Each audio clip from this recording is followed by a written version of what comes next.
I want to tell a story that weaves its way through three towers. Just keep that in mind, three towers as something that might sort of organize the devastation that's coming.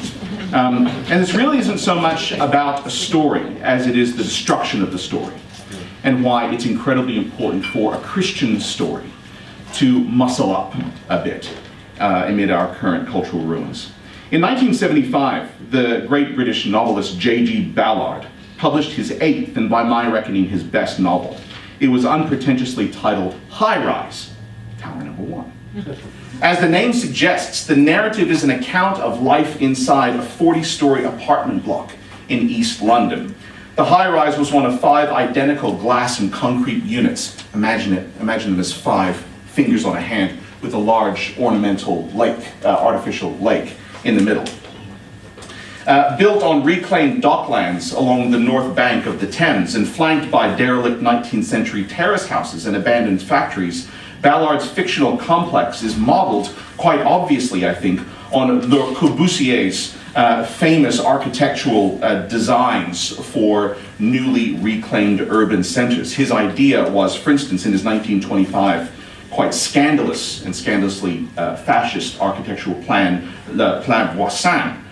His plan was to bulldoze the predominantly Jewish district of Le Marais and replace this poor district with a phalanx of 18 interlocking glass and concrete towers. Towers that, because of their contrast with the poverty all around, would have a kind of centrifugal, pull on its inhabitants. In other words, these towers would give their inhabitants everything they needed. They would be like cities in the sky. You would never have to leave. They were going to be models of efficiency, amenity, good taste. The residents would never want to go, precisely because the residents would have every need provided for them, from swimming pools and schools to gyms and grocery stores. Ballard modeled his idea of these 5 high-rises quite evidently, I think, off Le Corbusier's vision. Significantly, however, in the way that Ballard describes these high-rises, there is no provision in the high-rises in common. In fact, there is no commons at all in the high-rise. As Ballard puts it, the building was a huge machine, quote, designed to serve not the collective body of tenants, but the individual resident in isolation. It's very interesting, that. The high-rise made it possible, in other words, for residents to live in almost total immunity from the lives of one another. They could exist as individuals with no need for society. And while the promise of the high-rise proved irresistible, as Ballard presents it, to a rather homogeneous collection of affluent individuals, pilots, bankers, financiers, it's not that the residents that came to live in this high-rise were unusually self-centered. It's not that they were overly narcissistic, and so they didn't have anything to do with others. Instead, according to Ballard, what distinguished these people, the inhabitants of this high-rise, from the rest of the population is that they were the first to fully inhabit the peculiar social logic of late 20th century life. They are the heirs, they were the beneficiaries of capitalism's decades-long purge of the bonds of affection and forms of mutual obligation on which society is based. As such, the residents aren't just products of capitalism, they are its fauna, life forms perfectly suited to the otherwise harsh conditions of utter self-reliance. Here's how Ballard puts it. He says, the residents thrived on the rapid turnover of acquaintances, the lack of involvement with others, and the total self-sufficiency of lives which, needing nothing, were never disappointed. You get the idea. To borrow the title of Sherry Turkle's wonderful book, the residents lived together, but they were together alone. They were alone together. They lived in the same place, but in total immunity from one another. What's interesting here, though, is that what the building and the political project that produced it, what the building in fact did is it gave the bodies of the residents back to themselves. They were returned to themselves and their own designs, in a kind of splendid solipsism. Their bodies are at last their own, and the high-rise is their ideal habitat. But I know what you're thinking. This kind of asocial license, this kind of willful disconnection from others, only works if something else does the job of society. Society, after all, isn't just a form of relations, it's also provision in common. It's also a way for certain things to get done that no one person wants to do. And so, as Ballard points out, that the work of sociality effectively was delegated to the building. By its very efficiency, Ballard says, the high-rise took over the task of maintaining the social structure that supported them all. The building itself enabled them, gave them the ability to live utterly selfishly. And as such, the high-rise is a kind of diabolical inversion of what social structures, what social institutions are supposed to do. Just think of the way that Jean-Jacques Rousseau described the purpose of social institutions as taking away the I in their individuality and giving them back a we of common unity. That I only receive what is good insofar as we all receive these goods together. I achieve things through society that I could never achieve on my own. And by achieving it, and by the things that I have to sacrifice in order to achieve these goods, I gain something beyond price, beyond value. Yes, I sacrifice, but I gain far more in return. Rousseau, of course, said that institutions like schools, churches, civic institutions, and forms of non-political interrelation, these are all necessary to train people out of their selfishness and to train people into sociality. For Rousseau, these institutions are far more emotional than they are procedural. They're ways for people to learn how to incline their hearts towards one another, to see in other people not competitors, but friends. These are generators of civic friendship, if I can put it that way. If you think about it for a moment then, Ballard's high-rise is the opposite of that. Yes, it's an institution. Yes, it has a socializing effect, but the purpose of it is to confirm people in their selfishness. Now, if you're at all familiar with any of J.G. Ballard's novels, you can just imagine what's coming next. The amenities of the building begin to break down. It begins with air conditioners. It then moves on to garbage chutes being clogged by all sorts of unmentionables.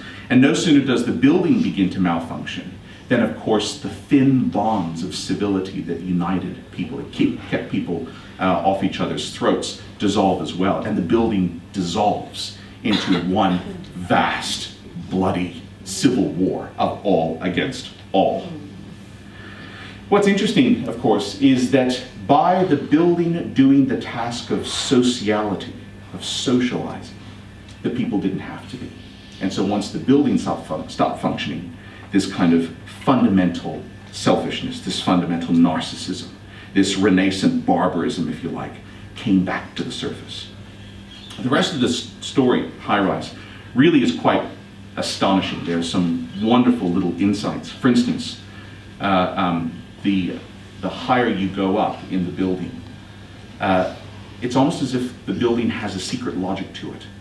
The higher you go up, the more wealthy, of course, reside in the top stories. The higher you go up, the more you feel capable of being boundlessly violent and degenerate. One particular person who, if you think about Pilgrim's Progress, he's the anti-Christian, if I can put it like that. As he makes his pilgrimage up the building, he finds himself overcome both by a kind of ontological remove from the people who are far beneath him. He has no connection to his family, who are only on ground two, after all. He exists on a different plane from them. He notices that, pardon my French, but he notices that shit smells better the higher up you go. That as he goes up, he realizes that there's not very much that actually connects the human family here. There really is a difference of order of being. The higher he goes, he's trying to realize the secret of the building. Now, High-Rise, like so much of J.G. Ballard's work, is both brutal and incredibly prescient. It was published in 1975. And what's interesting is that its publication coincided with the disappearance of the last vestiges of that sense of post-war solidarity that had been forged in the wake of the Second World War and had done so much to truly moralize the notion of the welfare state. Not the welfare state as a great crutch for people who can't otherwise help themselves, but the welfare state as an expression of our mutual concern for one another. One of the fascinating things, for instance, that the experience of the hardship of war had done is convince people that poverty wasn't the result of immorality or of dissolution or of carelessness or even of sin, but rather poverty is something, hardship is something that can overtake anyone. Poverty is truly contingent. So by caring for one another at their worst moments, this is a form of us caring for society as a whole. This is a way that we express our interdependence. This is one of the ways that we care for the civic body. One of the extraordinary achievements, for instance, in the conditions of the welfare state was to convince the vast majority of the population that taxation is a moral thing, that taxation is central to an ethical society, and that by paying tax, much of the political language surrounding taxation sounds a lot like tithing, to be honest, that by paying tax, we are in fact caring for others. This is one of our ways of supporting our common life. It's no wonder then that just as the welfare state began to lose its popular legitimacy, just at the point where it began to crumble, one of the first signs that things weren't going well was a series of sharp tax cuts to the marginal rate in the United States and Britain in 1976 and 1977. That was the beginning of the end. You can actually plot it quite specifically. As soon as those tax rates began to fall, you could see that the feeling of mutual dependence, of the idea of poverty not being necessary, but being something that can overtake anybody, that began to crumble away as well. Now, for those who are interested in the history of modern inequality, most of the, and I don't need to tell you that from 1976 onwards, what then followed was an extraordinary widening of the gap between the top decile and the bottom, such that 80% of the wealth in the United States and Britain in particular accumulated to that top decile in little more than a decade and a half following those first tax cuts. I'm not saying the tax cuts themselves were all that significant, but what they spoke to, what they indicated about a kind of lingering resentment with having to feed into our common life. I think that said an awful lot.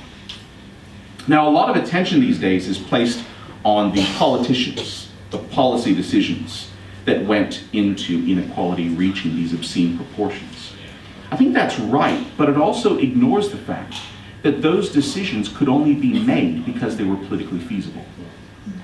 Those decisions could only be made because they received so little opposition among the people who elected those politicians. In other words, what we often neglect, again to quote Rousseau, is that our stake in the social contract makes us all conspirators in the commission of grave injustice. What was lost, in other words, over the 1970s, and I think Ballard's novel does really quite an extraordinary job of illustrating this, what was lost was the sense of justice, the sense of equality, not simply as a political form, but as an emotion. What was lost was a more fundamental refusal to be willing to profit at the expense of the misery of another.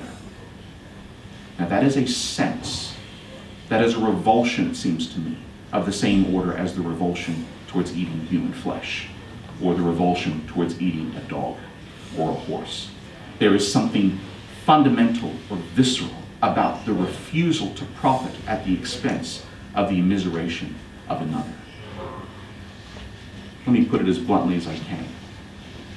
In order for inequality to reach its grotesque proportions, certain moral emotions had to be anesthetized. In order for inequality to reach its monstrous proportions, certain fundamental, visceral moral commitments had to be subdued so that these things could be palatable to us, so that we wouldn't mind them happening.